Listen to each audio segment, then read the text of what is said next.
ഒരു മനുഷ്യജന്മത്തിന്റെ പൂർണ്ണത തേടിയുള്ള തീർത്ഥാടനമാണ് ശബരിമല യാത്ര എന്ന് നാം പറയാറുണ്ട്. എന്നാൽ ആ തീർത്ഥാടനം കേവലം ഒരു മലകയറ്റത്തിലല്ല അവസാനിക്കുന്നത്.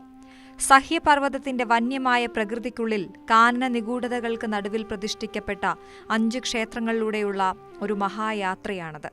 ധർമ്മശാസ്താവിന്റെ ജീവിതത്തിലെ 5 ദശാസന്ധികളെ അടയാളപ്പെടുത്തുന്ന ഈ ക്ഷേത്രങ്ങൾ ഒരു മനുഷ്യൻ തന്റെ ജനനം മുതൽ മോക്ഷപ്രാപ്തി വരെ കടന്നുപോകുന്ന വൈകാരികവും ആത്മീയവുമായ പരിവർത്തനങ്ങളുടെ നേർസാക്ഷ്യങ്ങളാണ്.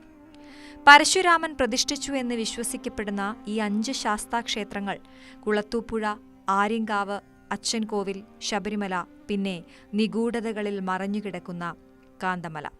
കേരളീയ സംസ്കാരത്തിന്റെയും വിശ്വാസത്തിന്റെയും അവിഭാജ്യ ഘടകങ്ങളാണ്. ഈ യാത്ര കേവലം ഭൂമിശാസ്ത്രപരമല്ല, മറിച്ച് അത് ആത്മാവിന്റെ ആഴങ്ങളിലേക്കുള്ള ഒരു സഞ്ചാരമാണ്. കേരളത്തിന്റെ കിഴക്കൻ അതിർത്തി പങ്കിടുന്ന സഹ്യപർവ്വത നിരകളിൽ ഒരേ നേർരേഖയിൽ സ്ഥിതി ചെയ്യുന്നവയാണ് ഈ 5 ക്ഷേത്രങ്ങളെന്ന് പറയപ്പെടുന്നു. വിസ്മയിപ്പിക്കുന്ന ഒരു കാര്യം, ഒരു ക്ഷേത്രത്തിൽ നിന്ന് മറ്റൊന്നിലേക്കുള്ള ആകാശദൂരം ഏറെക്കുറെ തുല്യമാണ് എന്നതാണ്. പണ്ട് വന്യമൃഗങ്ങൾ വിഹരിച്ചിരുന്ന നിബിഡ വനങ്ങൾക്കുള്ളിൽ നദികളാൽ ചുറ്റപ്പെട്ട പവിത്രമായ ഭൂമിയിലാണ് പരശുരാമൻ ഈ ചൈതന്യങ്ങളെ കുടിയിരുത്തിയത്. ഐതിഹ്യങ്ങൾ പ്രകാരം പരശുരാമൻ 105 ധർമ്മശാസ്താ ക്ഷേത്രങ്ങൾ പ്രതിഷ്ഠിച്ചിട്ടുണ്ട്. അതിലേറ്റവും പ്രധാനപ്പെട്ട 5 എണ്ണമാണ് ഈ പഞ്ചശാസ്താ ക്ഷേത്രങ്ങൾ. ഇവ തമ്മിലുള്ള ദൂരം 18 കാതം വീതമാണെന്നാണ് വിശ്വാസം. ശബരിമലയിലെ 18ാം പടി പോലെ തന്നെ ഈ 18 എന്ന സംഖ്യയ്ക്കും ഈ ക്ഷേത്രങ്ങൾ തമ്മിലുള്ള ദൂരത്തിനും ആത്മീയമായ വലിയൊരു അർത്ഥമുണ്ട്. ലൗകികമായ ആഗ്രഹങ്ങളിൽ നിന്ന് ആരംഭിച്ച് ഉത്തരവാദിത്തങ്ങളിലൂടെ കടന്ന് ഒടുവിൽ സർവവും ഭഗവാനിൽ അർപ്പിക്കുന്ന മോക്ഷത്തിലേക്ക് ഈ പാത ഭക്തനെ നയിക്കുന്നു. കുളത്തൂപ്പുഴ, ശൈശവത്തിന്റെ നിർമ്മല ചൈതന്യം. യാത്ര ആരംഭിക്കുന്നത് കുളത്തൂപ്പുഴയിൽ നിന്നാണ്. ഇവിടെ ഭഗവാൻ ബാലശാസ്താവാണ്. ഒരു മനുഷ്യന്റെ ജീവിതത്തിലെ ഏറ്റവും നിർമ്മലമായ അവസ്ഥ ശൈശവം. തിരുവനന്തപുരം ചെങ്കോട്ട പാതയിൽ കല്ലടയാറിന്റെ തീരത്താണ് ഈ ക്ഷേത്രം. പരശുരാമൻ പ്രതിഷ്ഠിച്ച ആദ്യ വിഗ്രഹം കല്ലടയാറ്റിലെ വെള്ളപ്പൊക്കത്തിൽ തകർന്നുപോയെന്നാണ് കഥ. പിൽക്കാലത്ത് കൊട്ടാരക്കരയിലെ നാട്ടുപ്രമാണിമാരായ കറുപ്പന്മാർ തീർത്ഥാടന വേളയിൽ ആറ്റുകരയിൽ വിശ്രമിക്കുമ്പോൾ അടുപ്പുണ്ടാക്കാൻ എടുത്ത ഒരു ശില പൊട്ടുകയും അതിൽ നിന്ന് ചോര ഒഴുകുകയും ചെയ്തു. ആ ശില 8ആയി മുറിഞ്ഞു. ആ 8 കഷണങ്ങളും ചേർത്തുവെച്ചാണ് ഇന്നത്തെ വിഗ്രഹം പ്രതിഷ്ഠിച്ചിരിക്കുന്നത്. അതുകൊണ്ട് തന്നെ ഇന്നും കുളത്തുപുഴയിലെ വിഗ്രഹം 8 കഷണങ്ങൾ ചേർന്ന മുറിപ്പാടുകളോടെ കാണപ്പെടുന്നു. കുട്ടികളെ ഉറക്കത്തിൽ നിന്ന് വിളിച്ചുണർത്തുന്നത് പോലെ ഇവിടെ വൈകുന്നേരങ്ങളിലും പള്ളി ഉണർത്തൽ ചടങ്ങ് നടക്കാറുണ്ട്. ഇവിടുത്തെ ഏറ്റവും മനോഹരമായ കാഴ്ച കല്ലടയാറ്റിലെ തിരുമക്കൾ എന്ന് വിളിക്കപ്പെടുന്ന മത്സ്യങ്ങളാണ്. ഒരിക്കൽ ഒരു മത്സ്യകന്യക ബാലശാസ്താവിനെ മോഹിച്ചുവെന്നും ഭഗവാൻ അവൾക്ക് കല്ലടയാറ്റിൽ വാസമൊരുക്കിയെന്നുമാണ് വിശ്വാസം. ഈ മത്സ്യങ്ങൾക്ക് ആഹാരം നൽകുന്ന മീനൂട്ട് വഴിപാട് നടത്തിയാൽ ചർമ്മരോഗങ്ങൾ മാറുമെന്നും വിവാഹ തടസ്സങ്ങൾ നീങ്ങുമെന്നും ഭക്തർ വിശ്വസിക്കുന്നു. കുട്ടികളെ സോപാനത്തിൽ കമിഴ്ത്തിക്കിടത്തി ഭഗവാന് സമർപ്പിക്കുന്ന അടിമ സമർപ്പണം ഇവിടുത്തെ പ്രധാന നേർച്ചയാണ്. ശൈശവത്തിന്റെ നിഷ്കളങ്കതയോടെ ഭഗവാനെ വണങ്ങുന്നതോടെ നമ്മുടെ ഉള്ളിലെ അഹന്തയ്ക്ക് ആദ്യത്തെ പ്രഹരമേൽക്കുന്നു. ആര്യങ്കാവ്, കൗമാരത്തിന്റെ തേജസ്സും തൃക്കല്യാണവും. കുളത്തൂപ്പുഴയിൽ നിന്ന് ഏകദേശം 22 കിലോമീറ്റർ സഞ്ചരിച്ചാൽ ആര്യങ്കാവിലെത്താം. ഇവിടെ ശാസ്താവ് കൗമാരക്കാരനാണ്. ശൈശവത്തിൽ നിന്ന് കർമ്മോത്സുകമായ കൗമാരത്തിലേക്കുള്ള ചുവടുവയ്പ്. അഞ്ജന പാഷാണം കൊണ്ട് നിർമ്മിച്ച വിഗ്രഹമാണ് ഇവിടെയുള്ളത്. ആര്യങ്കാവ് ക്ഷേത്രം കേരളത്തിന്റെയും തമിഴ്നാടിന്റെയും സംസ്കാരങ്ങൾ സംഗമിക്കുന്ന ഇടമാണ്. ഇവിടുത്തെ ഏറ്റവും വലിയ പ്രത്യേകത തൃക്കല്യാണമാണ്. മധുരയിൽ നിന്നുള്ള സൗരാഷ്ട്ര ബ്രാഹ്മണർ വധുവിന്റെ വീട്ടുകാരായും തിരുവിതാംകൂർ ദേവസ്വം ബോർഡ് പ്രതിനിധികൾ വരന്റെ വീട്ടുകാരായും വേഷമിടുന്നു. പഴയൊരു കഥയുണ്ട്. തമിഴ്നാട്ടിൽ നിന്ന് പട്ടുവസ്ത്രങ്ങളുമായി വന്ന ഒരു സൗരാഷ്ട്ര ബ്രാഹ്മണനെയും മകളെയും കാട്ടാന ആക്രമിക്കാൻ വന്നപ്പോൾ വേട്ടക്കാരനായി വന്ന ശാസ്താവ് അവരെ രക്ഷിച്ചു. നന്ദി സൂചകമായി ബ്രാഹ്മണൻ തന്റെ മകളെ ശാസ്താവിന് വിവാഹം കഴിച്ചു നൽകാൻ തീരുമാനിച്ചു.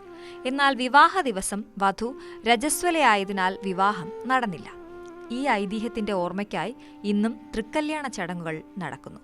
അയൽ സംസ്ഥാനങ്ങൾ തമ്മിലുള്ള സാഹോദര്യത്തിന്റെ പ്രതീകം കൂടിയാണ് ഈ ക്ഷേത്രം. 10ാം ഉദയത്തിന് സൂര്യരശ്മികൾ വിഗ്രഹത്തിൽ നേരിട്ട് പതിക്കുന്ന വിസ്മയവും ആര്യങ്കാവിൽ കാണാം. കൗമാരത്തിന്റെ പ്രസരിപ്പോടെ ഭക്തർ അടുത്ത ഘട്ടത്തിലേക്ക് നീങ്ങുന്നു. അച്ചൻകോവിൽ, ഗൃഹസ്ഥാശ്രമിയും വിഷവൈദ്യനും. ആര്യങ്കാവിൽ നിന്ന് കാട്ടുപാതകളിലൂടെ സഞ്ചരിച്ച് അച്ചൻകോവിൽ നദിക്കരയിലെത്തുമ്പോൾ ഭഗവാൻ അച്ചൻകോവിൽ അരശനായി മാറുന്നു. ഇവിടെ ശാസ്താവ് പത്നീസമേതനായ ഗൃഹസ്ഥനാണ്. പൂർണ്ണ, പുഷ്കല എന്നീ ദേവിമാർ ഭഗവാന്റെ ഇരുവശത്തുമുണ്ട്. അച്ചൻകോവിൽ ഒരു ആരാധനാലയം മാത്രമല്ല, അതൊരു വലിയ ആശ്വാസ കേന്ദ്രമാണ്. ഭഗവാന്റെ കൈക്കുമ്പിളിൽ എപ്പോഴും ഔഷധ ഗുണമുള്ള ചന്ദനം ചാർത്തിയിട്ടുണ്ടാകും. പണ്ട് കാട്ടിനുള്ളിൽ പാമ്പുകടിയേറ്റു വരുന്നവർക്ക് ഈ ചന്ദനവും ക്ഷേത്രക്കിണറ്റിലെ തീർത്ഥവുമാണ് ഏക മരുന്ന്.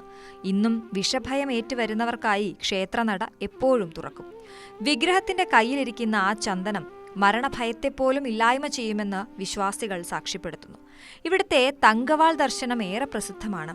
ഓരോ തവണ തൂക്കി നോക്കുമ്പോഴും തൂക്കത്തിൽ വ്യത്യാസം കാണിക്കുന്ന ആ തങ്കവാൾ ഒരു വലിയ നിഗൂഢതയാണ്. ധനുമാസത്തിലെ രഥോത്സവം കേരളത്തിൽ അപൂർവമായി മാത്രം കാണുന്ന ചടങ്ങാണ്. ജീവിതത്തിന്റെ മധ്യകാലഘട്ടത്തിൽ കുടുംബവും ഉത്തരവാദിത്തങ്ങളും പേറുമ്പോൾ ഉണ്ടാകുന്ന ഭയത്തിൽ നിന്നും വിഷാദത്തിൽ നിന്നും സംരക്ഷണം നൽകുന്ന അരശനാണ് അച്ചൻകോവിൽ ശാസ്താവ്. ശബരിമല, വാർദ്ധക്യത്തിന്റെ വൈരാഗ്യവും തത്വമസിയും. ജീവിതത്തിലെ എല്ലാ കർമ്മങ്ങളും പൂർത്തിയാക്കി ഭക്തൻ എത്തുന്നത് ശബരിമലയിലാണ്. ഇവിടെ ഭഗവാൻ വാർദ്ധക്യദശയിലാണെന്ന് പറയപ്പെടുമെങ്കിലും അത് ശാരീരികമായ തളർച്ചയല്ല, മറിച്ച് ലൗകിക സുഖങ്ങളോടുള്ള വൈരാഗ്യം അഥവാ പൂർണ്ണമായ പരിത്യാഗമാണ്. ചിന്മുദ്രയോടെ യോഗാസനത്തിലിരിക്കുന്ന ഭഗവാൻ ഭക്തനോട് പറയുന്നത് ഒന്നുമാത്രം: തത്വമസി, അഥവാ അത് നീയാകുന്നു. 18 മലകളുടെ നാഥനായ അയ്യപ്പൻ ഇവിടെ ബ്രഹ്മചാരിയാണ്. കഠിനമായ വ്രതാനുഷ്ഠാനങ്ങളിലൂടെയും മലകയറ്റത്തിലൂടെയും ഭക്തൻ തന്റെ ഉള്ളിലെ വികാരങ്ങളെ, അതായത് 18 പടികളെ കീഴടക്കി ഭഗവാനിൽ ലയിക്കുന്നു. ഗൃഹസ്ഥാശ്രമിയായ അച്ചൻകോവിൽ ശാസ്താവിൽ നിന്ന് സന്യാസിയായ ശബരീശനിലേക്കുള്ള മാറ്റം ഒരാത്മാവിന്റെ പരമമായ ലക്ഷ്യമാണ്.